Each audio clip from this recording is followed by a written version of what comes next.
All right, welcome back. This video is going to focus on intonation.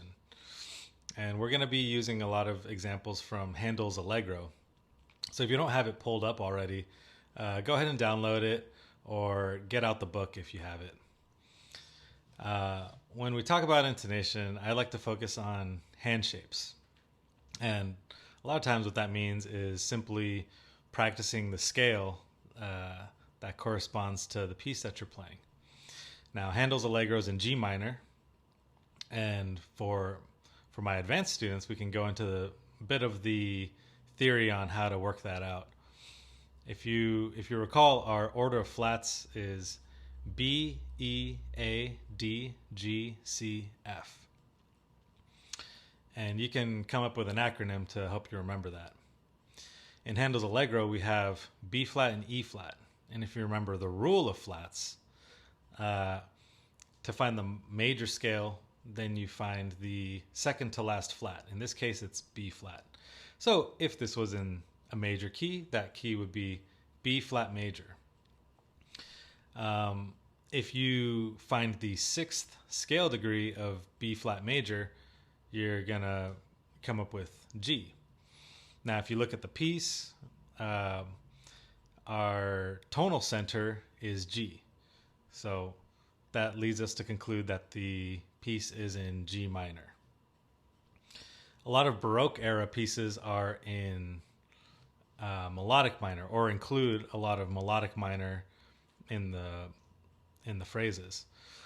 So what we're going to do is I'm going to play G minor, natural minor, and count out the scale degrees. 1, 2, 3, 4, 5, 6, which is E flat, and then F, which is the seventh scale degree.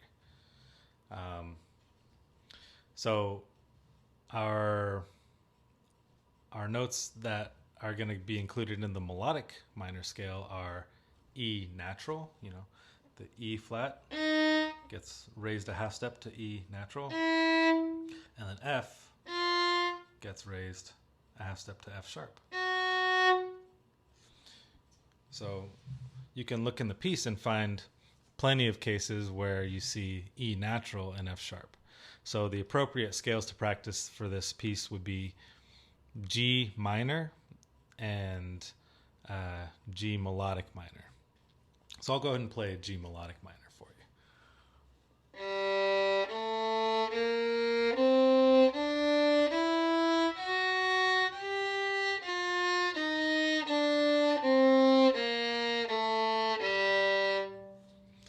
So when you practice melodic minor, it's very common to practice the melodic on the way up and then natural minor for the descending lines. So because we practiced the corresponding scales for the piece, we have a good idea of where our fingers should be. We have established our hand shapes. For instance, on the G string, A going to B flat is a half step, to C is a whole step, to D, if we use the fourth finger, is another whole step. So our hand shape on the G string is a half step, whole step, whole step. And you'll want to be familiar with your hand shapes all down the fingerboard. Now, it's a good idea to establish hand shapes for certain passages where you might have accidentals, or you might just be playing in a different position. One of those passages in this piece is measure 55 to 56. We go into second position, and we also have an A flat to deal with. So what I've done is I've written out a short scale specifically designed for this passage. The sole purpose of this is to establish the hand shape for these two measures. What we're going to do is start off on G because that has an open string that we can check.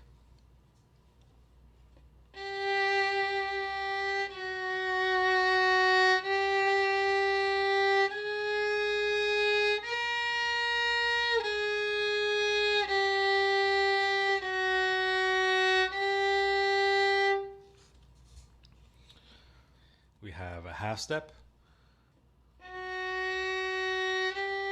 between F sharp and G, and then another half step between G and A flat, and then a whole step from A flat to B flat. So this is what our hand shape looks like. Half step, whole step. And you can also do the same thing for your hand shape on the A string as well. It's also important to be familiar with your intervals. It's common practice to mark out any half steps that you see in the music. One such example is measure 56, where we have 3 half steps. Now, one of those half steps isn't actually a half step, but we're going to use the closeness of those fingers to our advantage. So in second position, we have C, and that's played with the first finger. The next note is an F sharp. Now, that isn't a half step, but we're using the closeness of those fingers to our advantage. So you could sort of think of it like a physical half step. And then we have an actual half step. So the F sharp going to the G. So that's our hand shape there.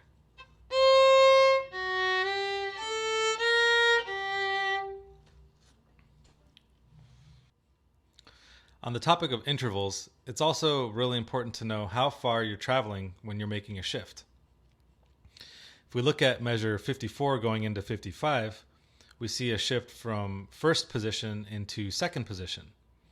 And what we have is a B flat going to E flat, first finger to third finger in second position.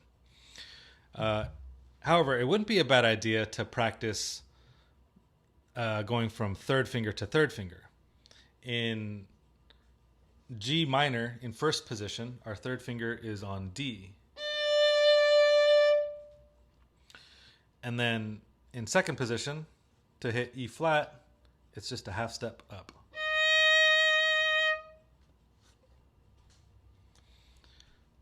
Before playing B flat to E flat, I would practice going from D to E flat, third finger to third finger, several times to get your hand used to the distance that it's supposed to travel to make that shift.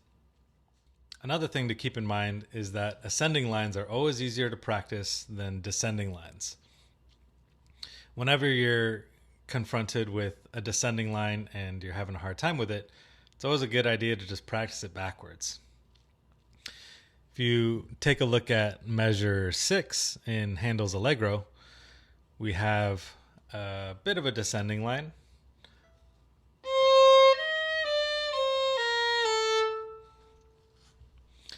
Now, if you're playing that with ease, then great, you don't have to worry about it. But if you're having a hard time with it,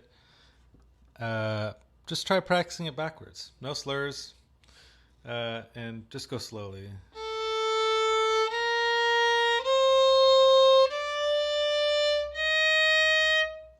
And then at that point, we can go backwards.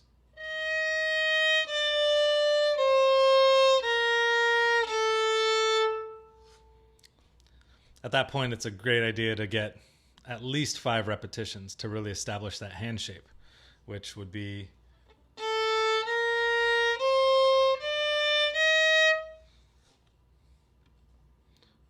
a whole step, and then a half step. You can also think about the half step that you have between A and B flat. So you got that half step, whole step, whole step, and then a half step. So if you come across a passage where you're having a bit of difficulty with the notes, it might be a key that you're not as familiar with, or in a position that you're not as familiar with, or simply the accidentals are throwing you off.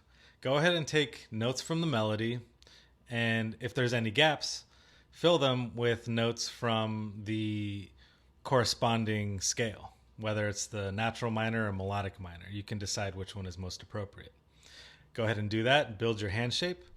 Practice it going up. Remember, ascending is always easier than descending. Practice it going up, practice it going down, and do it several times. Take note of what the intervals are, half steps, whole steps. And then from there, go ahead and go through the melody slowly. And you'll find that you're going to be better equipped to do that. So Humoresque, composed by Dvorak, is one of my favorite pieces for teaching third position. And I'm going to use it to teach this next concept, the concept of using stepping stone notes or filler notes to help us find notes in other positions. So if you take a look at the phrase that starts at measure 9, you see a shift from F sharp to F sharp in third position.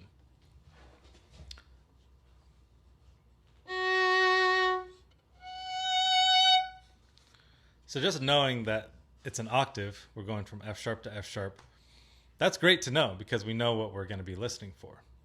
Now we're going to add some stepping stone notes to help us find that. So here's F sharp. And then we're going to add a D.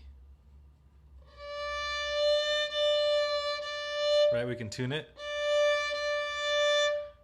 And we have the open string to check as well. So we can check this D, first finger D, with open D. Then we have second finger,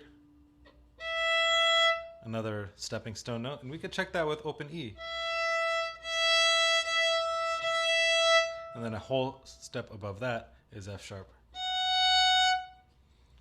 So what you can do is practice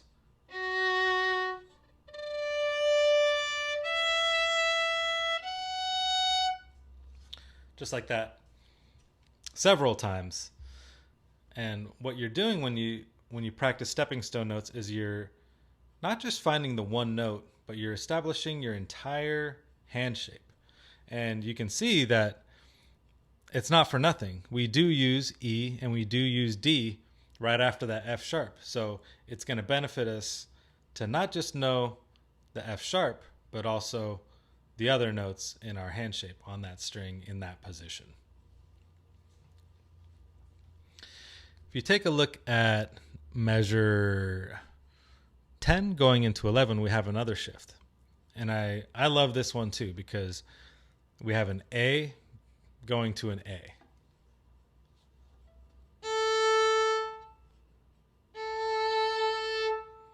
And it's very easy to just check our second finger A with the open string.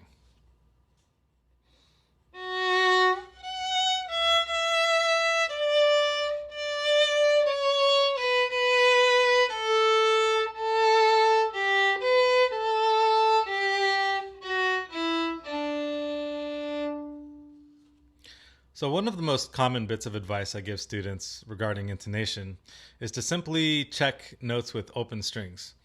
It's one of the most simple, easy, and effective ways to check intonation. And we've already come across that a few times in this video. So if you're unsure about a passage or you're just hearing things out of tune, every chance you get, check those notes with open strings. You can play them next to each other or play them at the same time. This next tip is for passages that are in a higher range. And it's simply to play things in first position if you're having a hard time hearing what it's supposed to sound like. We can refer to Humoresque, measure 40, where we have one note that's out of range for first position, and it's a C. So this is how the passage goes.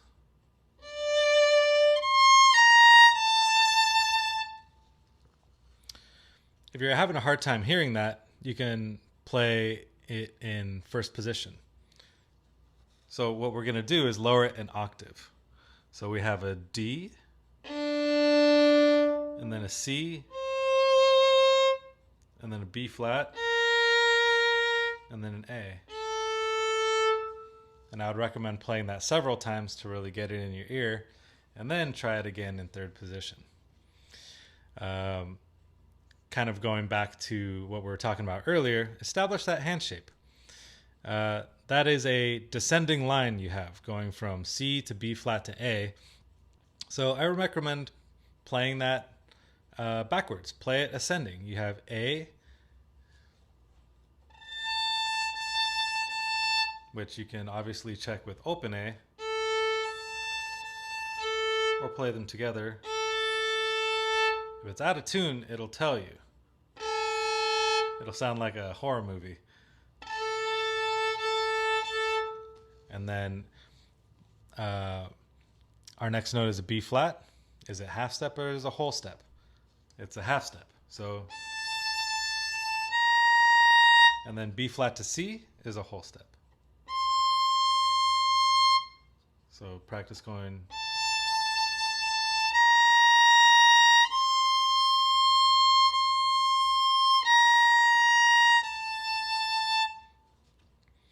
And of course, follow up with several repetitions to really lock it in and teach your fingers so that you don't just know it now, but a week from now, a month from now, when you perform it, you want it to be automatic.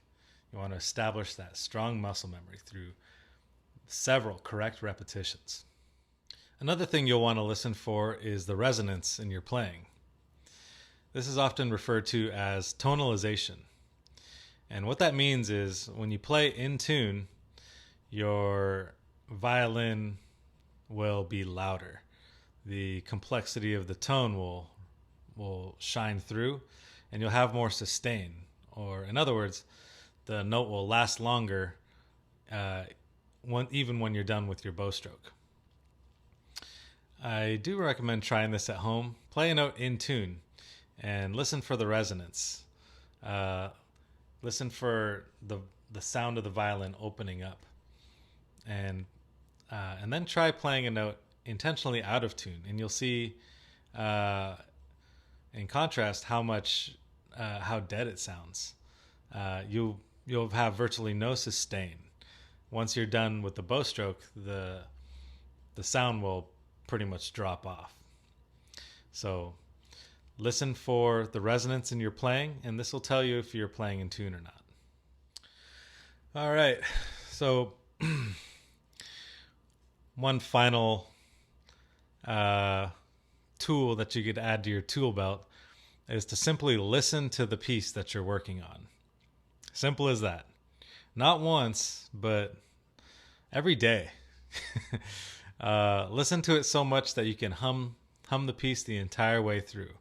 And you'll find that learning the piece becomes much easier. When I used to play for some of the local orchestras, we would have maybe 2 to 3 rehearsals and then a performance.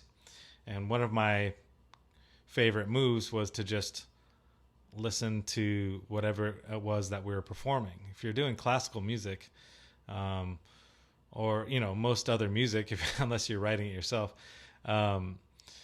most music, there's going to be a recording out there that you can refer to. So while you're driving, throw it on in the car. And as far as orchestral pieces go, I used to play along to it. Once I had gotten familiar with it, I would put it on in my headphones, and then just rock out to the recording, so that by the time we got to the first rehearsal, I knew that piece like the back of my hand. I knew when I was supposed to come in. I knew what other instruments were doing while I was playing, what cues to listen for when I was taking a rest, so that I would know exactly when to come in, and my role in the grand scheme of things. So last bit of advice, just listen to the piece. It's the easiest thing you can do. And it's extremely effective. All right, that concludes our video on intonation.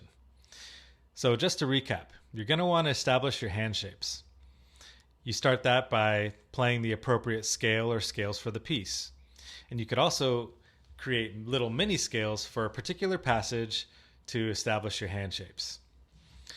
Remember that ascending lines are always easier than descending lines. So start off with your first finger, then second, then third, then fourth, and then go back. And you're going to want to do that several times to establish good muscle memory and to really solidify that hand shape so that playing the melody is easy. Know your intervals and know your physical reference points. So mark those half steps. Know exactly the distance that you're trying to shift. So when you're presented with a shift, ask yourself, is this a half step? Is this a whole step? Is this a minor third? You have to know. And on the topic of shifts, use stepping stone notes, not just to find the note, but to establish your hand shape in the new position. More often than not, you're going to need to use those fingers for the other notes. So it's really going to pay off to know where your fingers need to be. Check with open strings. It's super simple. Play the passage in first position if it's in a higher position. If the passage is in second, third, fourth, fifth, sixth, and beyond, bring it down to first position, and that might mean lowering it by an octave or two. What this is going to do is going to establish the melody in your ear so that you can easily go back up to that position and you'll know exactly what you're supposed to be playing. And then tonalization. Listen for the resonance in your instrument. If your instrument sounds opened up, louder, sustain, then you're probably playing in tune. If the notes have a sort of dead sound and no sustain, you might be playing out of tune. You might want to check one of your open strings. And then the last bit of advice, and the easiest one to do, is just to simply listen to the piece as often as possible. So that concludes our video. I hope you found this helpful, and I hope that you work these tips into your daily practice. So I'll see you on the next video.